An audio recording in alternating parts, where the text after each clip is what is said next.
Të nderuar të pranishëm në këtë xhami, vazhdojmë me mësimet dhe porositë që I marrim nga libri Riyadus Salihin të Imam Neveviut rahimahullahu taala, I cili në këtë libër ka përmbledhur ajete nga Kurani fisnik dhe hadithe të pejgamberit sallallahu alaihi wasallam, me të cilat ja kanë ndriçuar besimtarit të rrugën drejt Allahut subhanahu wa taala. Jemi në kapitullin që flet për rrugët e shumta të veprave të mira, në hadithin e 135 me radhë, që nga fillimi I librit, apo në hadithin e 19 në këtë kapitull, ku Imam Neveviu rahimahullahu ta'ala thot: Wa anhu, ay an Jabirin radiyallahu anhu, qala Rasulullah sallallahu alaihi wasallam, ma min muslimin يغرس غرسا إلا كان ما أكل منه له صدقة وما سرق منه له صدقة ولا يرزأه أحد إلا كان له صدقة. رواه مسلم. وفي رواية له فلا يغرس المسلم غرسا فيأكل منه إنسان ولا دابة ولا طير إلا كان له صدقة إلى يوم القيامة. وفي رواية له لا يغرس مسلم غرسا ولا يزرع زرعا فيأكل منه إنسان ولا دابة ولا شيء إلا كانت له صدقة. رواياه جميعا من رواية أنس رضي الله عنه. Thot Jabiri radiallahu anhu se pejgamberi sallallahu alaihi wasallam ka thonë: çdo musliman që mbjell ndonjë fidan, çdo sen që hahet për asaj peme I llogaritet atij sadaka. Madje ata që e vjedhin për asaj peme I llogaritet sadaka. Dhe çdo paksim I bereqetit të asaj peme I llogaritet sadaka.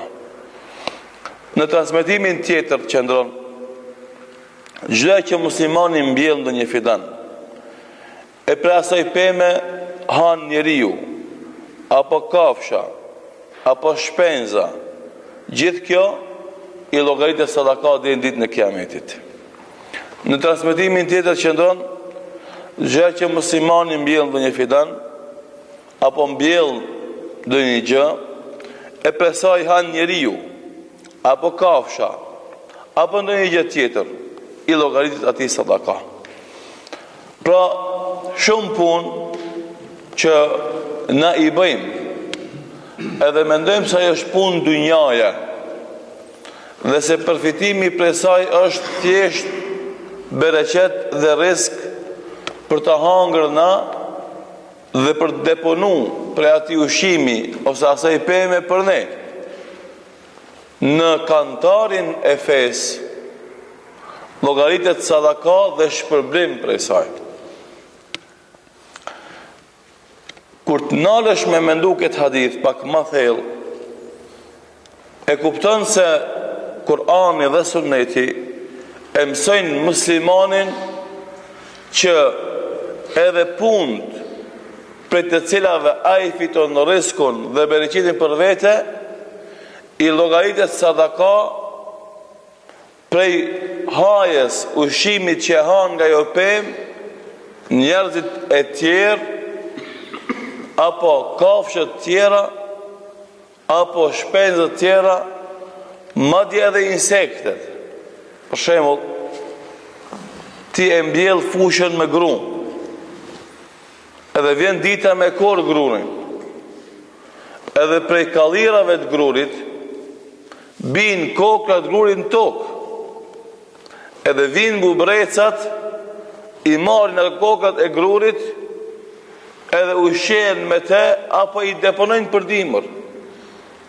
Edhe ajo kokër e grurit që ka rënë tokë dhe ti se ke vëndu vëmendjen, as se ke llogarit, as t'ka interesu, bile edhe me pas mendu, nuk është nëjsen I madh e lën, edhe ajo grimc, edhe ajo kokër e grurit që ti nuk e shef, nuk e llogarit, nuk ka pesh për ty, por ushqet bubreci, ti të llogaritet sadaka.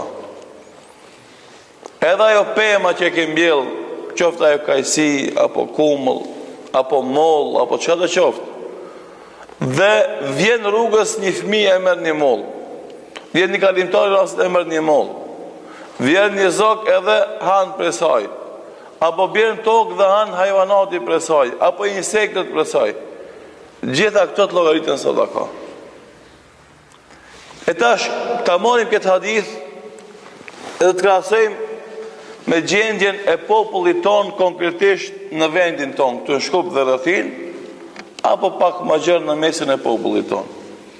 Sa na i punojmë tokat dhe sa na interesojmë me mbjell pemë, edhe me mbjell, do thot gjëra tjera, prej të cilave fitojmë na dhe fitojnë të tjerët rreth nesh. Shkon tani fushave, edhe kodrave, edhe i gjen ledina. S'ka as pemë, as perime, as zarzavate, as gjë. Pse? Përtojnë edhe janë dembelav, edhe kanë lënë pas dore. Përpara, kur punohej toka, vinte bereqeti prej çkafit, e para prej mundit. Mundit lodhjes për ta fituar me halal. E dyta, pse ajo punë e tokës fitoj ke pesaj edhe kafsht, edhe shpenzt, edhe insektet. Edhe normalisht kjo ta sjell përsëri bereqetin. Edhe gëzoheshin gjithë në momentin kur bëhej korja e bereqeteve, apo vjella e fryteve. Gëzoheshin gjithë, edhe njerëzit, edhe fëmijët, edhe mysafirt, e mos flasim për kafsht, e shpenzt, e insektet, e kështu me radhë. Na vetë bëhemi sebeb me humbë bereqetin, dhe vetë bëhemi sebeb me u vështirësu jeta jonë, s'na ka faj askush. S'na ka faj askush. Për këtë shkak pejgamberi sallallahu alaihi wasallam edhe një herë na e sqaron se për shumë veprave që ti as nuk shkon mend, unë është me fitu se vapet të shumta dhe të mloja. Dhe për këtë shkak, secili prej neve, për detyrave kryesore që i merren nga kjo hadith është që nëse ka tokë ose ka mundësi dikun me mbjell ndonjë pemë, le ta mbjell. Qoftë ajo për shkak të bereqeteve, qoftë ajo për shkak të shëndetit të përgjithshëm. Sidomos me ndërtimet e shumta të objekteve dhe mungesat të hapësirave të gjelbërta, u mbetet detyrë secili që ta mbjell një pemë, apo një drum, apo një gjelbrim që t'ja ndihmon, domethënë, botës në përgjithësi zhvillimin e jetës. Edhe dikush ka mundësi me thonë, po një fidan, një pemë, një lule, çka i bën dobi botës? I themi atë që ka thonë pejgamberi sallallahu alaihi wasallam.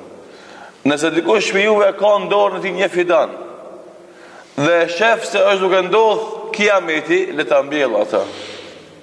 Le ta mbjell atë. Nuk është mënasi të se një mbjell 1000 fidane, edhe pse ka mundësi na si xhamat për shembull, xhamat i sabahut, xhamat i xhamis, me bo projekt pranver apo në vjesht, mi marë për shembull 100 fidane, 1000 fidane, 10.000 fidane, e me shku për shembull një fusha, një mala, një kodër ku e kanë shpras njerëzit të i prej drujt apo pemt, me mbjell me pemt. Edhe me qenë pjesë e aksionit për ta përhap hejrin dhe të mirën në mesin e një popullit. Por nëse s'mundesh që ka që me bosë, kjo është punë organizative, s'paku atëre, në bafqën tonë, në oborin tanë, për vetën tonë, në shpijën tonë, balëm mjellë një drum apo një pemë, që tjetë gjelbrim edhe tjetë domethënë një pjesë e kontributit për pastrimin e ajrit apo domethënë për fitimin e bereqeteve apo ushqimin për kafshë dhe insektet e shumta që gjenden në atë vend. Për ky hadith na jep disa mësime dhe porosi. Për tyre na nxit edhe inkurajon që të miremi me mbjelljen e pemëve dhe bereqeteve tjera dhe ndërtimin e tokës. Muslimani e ka krijuar Allahu Dhu Xhelal për 3 obligime të mëdha. E para, obligimi më i madh për të cilin Allahu e ka krijuar njeriu është ta bënë ibadet Allahut subhanahu wa taala. Dhe kjo është e qartë në ajetin kuranor ku Allahu subhanahu wa taala thotë: "Wa ma khalaqtul jinna wal insa illa liya'budun." Njeriu dhe xhenat si kanë krijuar për asnjë qëllim tjetër vetëm se Allahut ta bëjnë ibadet. Do qëllimi i krijimit të njeriu është ta njeh Allahun dhe të adhuron Allahun e të përgjigjet ftesës së Allahut dhe të zbaton obligimet nga shi Allahut subhanahu wa taala. Kjo është obligimi kryesor dhe i pari. A vetëm ky? Jo. I dyti është që njeriu ta qeverisë dhe sundon tokën konform ligjeve dhe porosive të Allahut subhanahu wa taala. Dhe këtë në vërteton ajeti kuranor ku Allah thot: "Inni ja'ilun fil ardi khalifa." Do të bëj njeriu më këmbës të tokës, të cilët i merret detyrë dhe obligim të menaxhon me tokën dhe resurset dhe të mirat materiale që ja ka dhënë Allahu njeriu në tokë, po edhe në qiell. Do toka dhe qielli janë disponim të njeriu dhe ai duhet ti menaxhon ato konform sime dhe porosive të Allahut dhe në interes të njeriu dhe njerëzimit në përgjithësi. Kjo është detyra e dytë. Andaj ty të ka mbet ta menaxhosh këtë tokë dhe të mirat që kanë te. E treta është obligimi i njeriu ta zhvillon tokën, ta ndërton, të shton të mirat në te, të ecë përpara me tokën. Dhe këtë gjithashtu në e shëron Allahu Dhu Xhelal kur thotë: "Huwa ansha'akum min al-ardi wasta'marakum fiha." Allahu është që ju krijoi juve pi tokës dhe vala detyrë dhe obligim që ta ndërtoni tokën, ta zhvilloni do të jetën në tokë. Andaj nëse para 1000, 2000, 5000 viteve, 10000 viteve s'ka pas kushte të infrastrukturës për jetë, i ka mbet detyrë njeriu që ta zhvillon infrastrukturën e jetës. Dhe për këtë shkak, në periudhën e sundimit islam, në 1000 kusur vite, do të ka pas një zhvillim të madh civilizimi dhe qytetërimi. Pse? Se muslimanët e kanë ndi për detyrë dhe obligim të krijojnë infrastrukturë. Pse? Për t'ia letuar muslimanit zbatimin e fesë Allahut Dhu Xhelal. Andaj nëse është dash me udhthu me qindra dhe mija kilometra për ta mësuar fen, me deve në udhë të vështira, ja kriju rrugët që t'jetë ma letë për muslimanët lëvizje dhe qarkullimi. Nëse është dash për t'ia letu jetën njerëzve shkencat, muslimanët i kanë bo të hulumtimet dhe studimet dhe e kanë zbulu mënyrën e eksperimentimit si mënyrë bazë në shkencat eksakte për të njohë dhe për të zbulu shkencat e reja dhe për të i vëndu ato në shërbim të njerëzimit. Dhe sot të gjithat arriturat që i gëzon njeriu në shkencë, rronjën vëzëra fillon e kanë te ky parim që njeriu e ka obligim të zhvillon jetën në tokë dhe t'ia leton njeriu të jetën. Andaj për shembull, po të mos ishte zbulimi i shkencave matematikore, sot edhe kompjuteri dhe interneti s'kishte me qenë. Se baza asaj janë të shkenca. E kush i zbulon të shkenca? I zbuluan shkencëtarët musliman. Medicinën, që sot është domethënë element i rëndësishëm për zhvillimin e jetës, e zbuluan muslimanët. E mos flasim për shkenca të tjera fetare, e filozofike, e letërsisë e kështu me radhë. Pra si të qoftë, do të i mbetet njeriu këta 3 detyra dhe obligime kryesore. Nëse i përmbush dhe i realizon, jeta e njerëzimit shkon ka e marrë dhe ka e mirë. Nëse i lën pas dore, atë normalisht ka probleme dhe të lashe. E para, adhurimi i Allahut. E dyta, menaxhimi i resurseve, do thotë në tokë dhe qiell. edhe treta zhvillimi i këtyre të mirave që Allahu t'i ka dhonë në format i për shembull, Allahu t'a ka dhonë nxehen, që e kitin thellësirat e tokës. Një pjesë vjen si rezultat i të mirave që janë tokë. Një pjesë e ka zbrit Allahu prej qiellit në tokë. E tash ty të metet që ajo e mirë që është në tokë, mrenda apo mbi, ta marrësh ti dhe prej saj të prodhosh metalet e ndryshme, të cilat të ndihmojnë në zhvillimin e jetës. E tash kjo prej kur ka qenë nxehe, e derisa që sot shfrytëzohet në gjëra më të imta, mikroskopike, kërkon shkenca të ndryshme që të zbulohen ato, edhe ti sot ta bësh të shfrytëzueshme një gjë të tillë. Deri një kohë të caktuar ka qenë ajo, domethënë e pashfrytëzuar. Dhe për këtë shkak do thotë zbatimi i këtyre urdhrave prej muslimanëve ka shkaktuar që jeta të merr një hovë të zhvillimit, edhe muslimanët sot të arrin këtë nivel të zhvillimit që normalisht është një punë e madhe dhe nuk është punë e vogël, por pse na nuk e mendojmë, shpesh herë ndoshta nuk e kuptojmë edhe nuk ja dimë vlerën e kontributeve që kanë dhënë muslimanët para nesh, për të cilave sot na përfitojmë, duke qenë domethënë pa vetëdijshëm për të mirat që i fitojmë. Por gjitha këto gjëra janë vepra që prej tyre ti fiton sevape, se ti je gjallë dhe fiton sevape edhe pas vdekjes tane nëse këto të mira janë aktive. Për shembull, e ke mirë një pemë. Kur e ke mirë ti i pas 70 vjet, 75 vjet. Dashja Allahu e mirë dhe pemën, mas 1 muaj, 2, 5 muaj, 1 vjet i vdiqe. Pema alas pa të fillu me dhon fryte bereqet.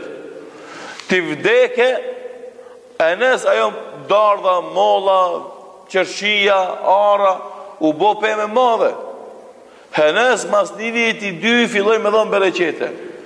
Sa do që ka me qenë gjallë ajo pemë, edhe ka me pas fryte, edhe ka në shfryzu njerëzit, se vapet shkojnë ty. Me automatizëm.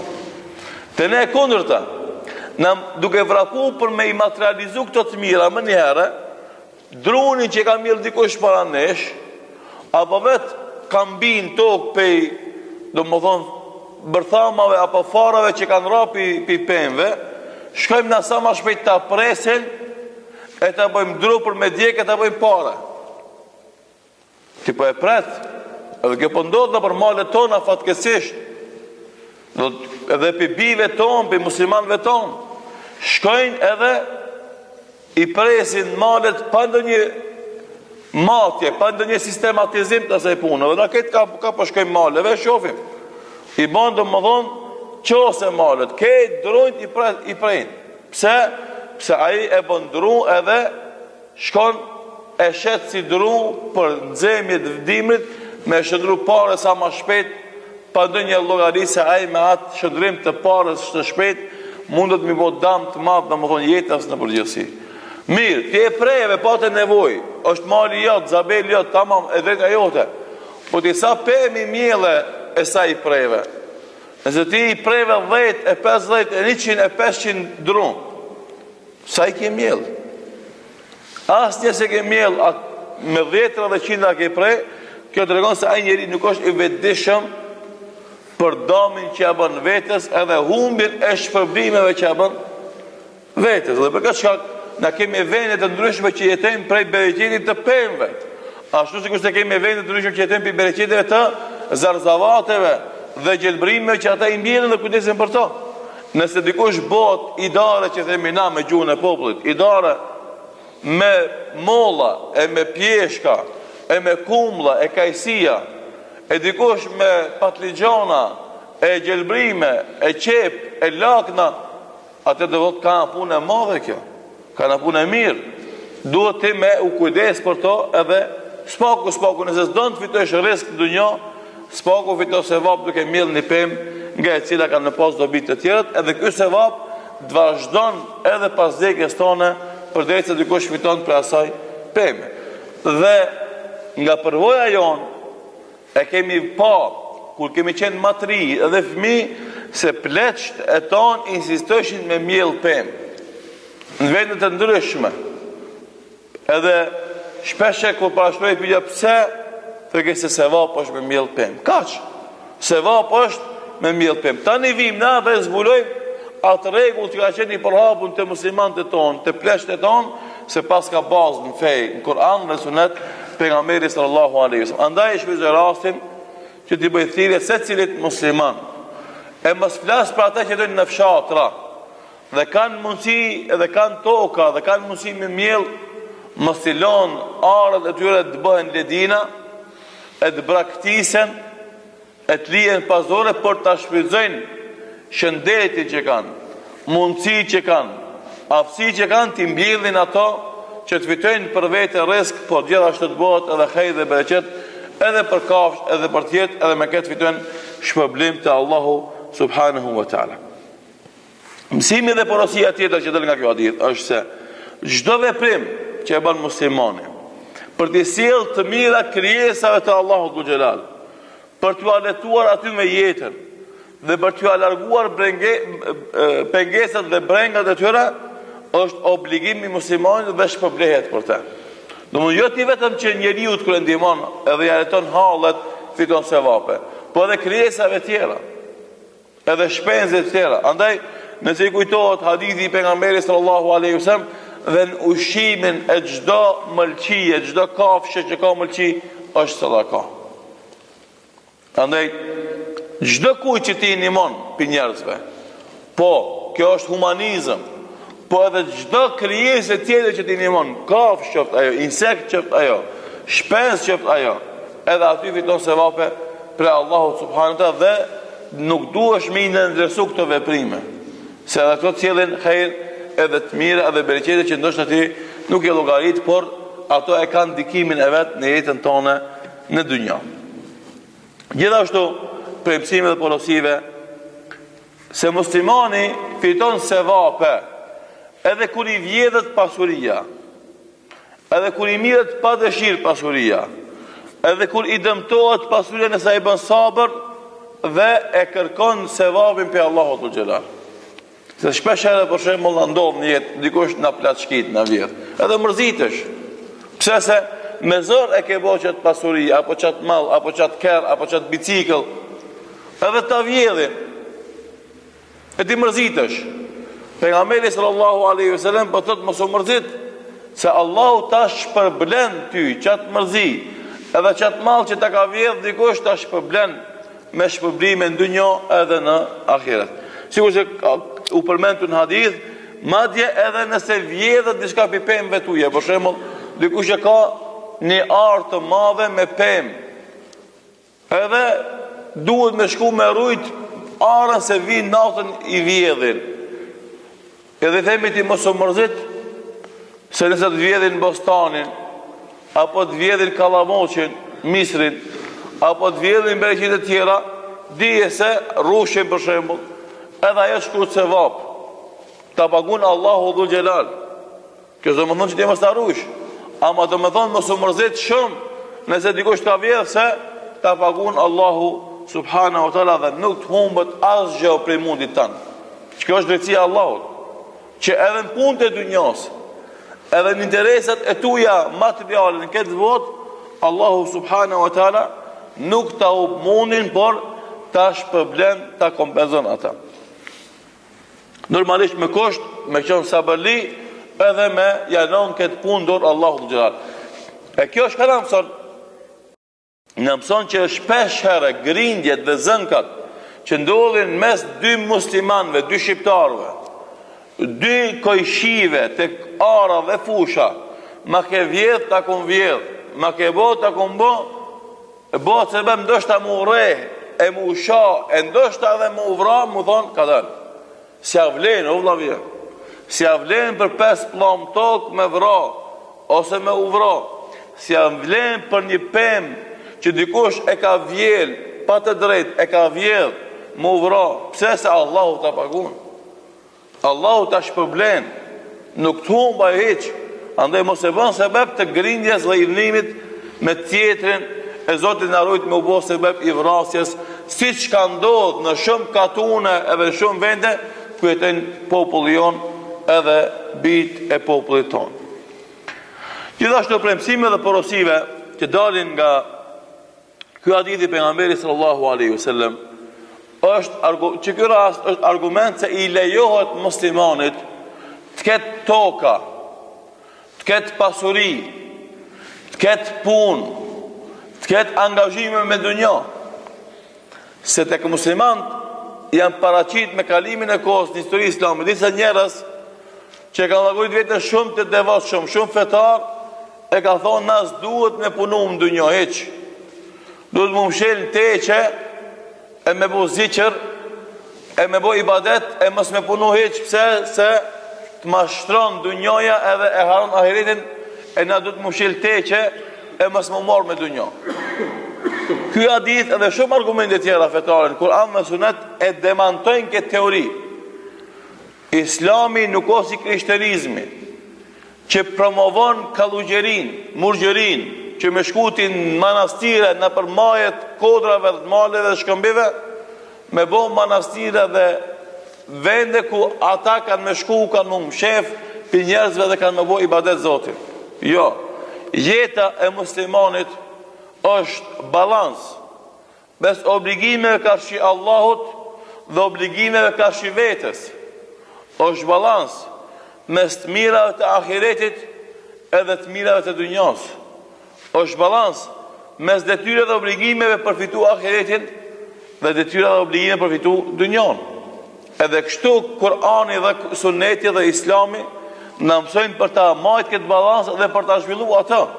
Dhe mos me bo disbalans. Kjo që ti duhesh me bo ibadet, duhesh mos më mashtru mas dunjas, duhesh me adit vlerën e vërtet dunjas, po duhesh me adit edhe vlerën e ahiretit.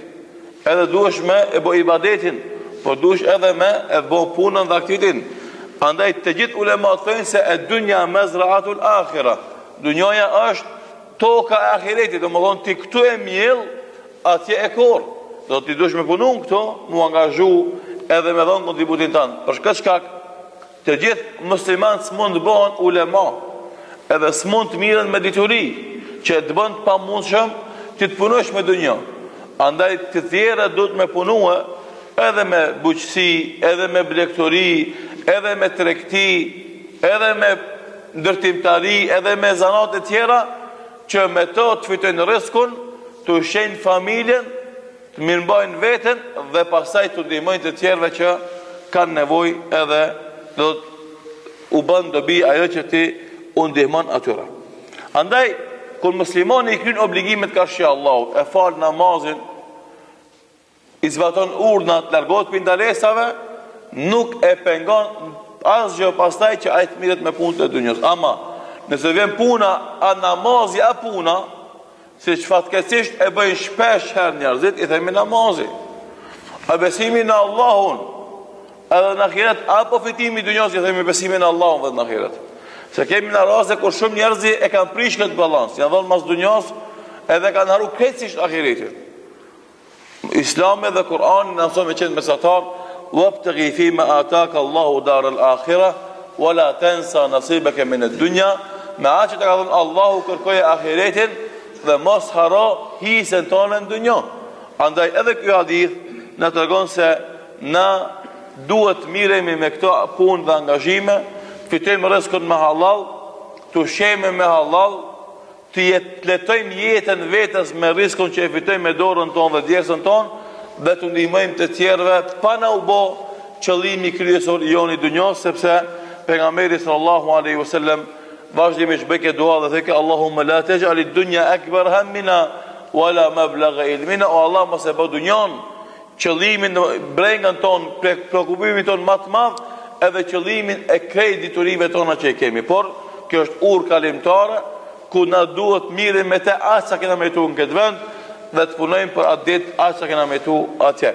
Po edhe pasuria edhe fitimi rrezikut ka mundësi me qenë një ndihmë e madhe për të fituar të mirat e Allahut xhelal në ahiret. Pra, këto janë disa mësime dhe porosive dhe pse ka shumë që mund të nxirren nga ky hadith që muslimani të mbjell pemë apo beregjit e tjera edhe vethan e të hanë të tjerat, e kafshët, e shpenzët, e insektet, bile edhe ai që ta vjedh, edhe ai që e merr pa të drejtë, edhe ai që e pakson këtë bereqet ty të shku sevap, sa do që t'jeton ajo pemë, edhe se vapi jot nuk vdes, edhe pse ti ke vdek përpara se me domthon kalb apo u tha ajo pemë që e ke mbjell ti. Andaj metet porosia kryesore që të mundohem me secili prej neve të mbjell ka një pemë një ditë apo shumë pemë, se spaku pemë me miell nuk ose amet, nuk duhet as pare.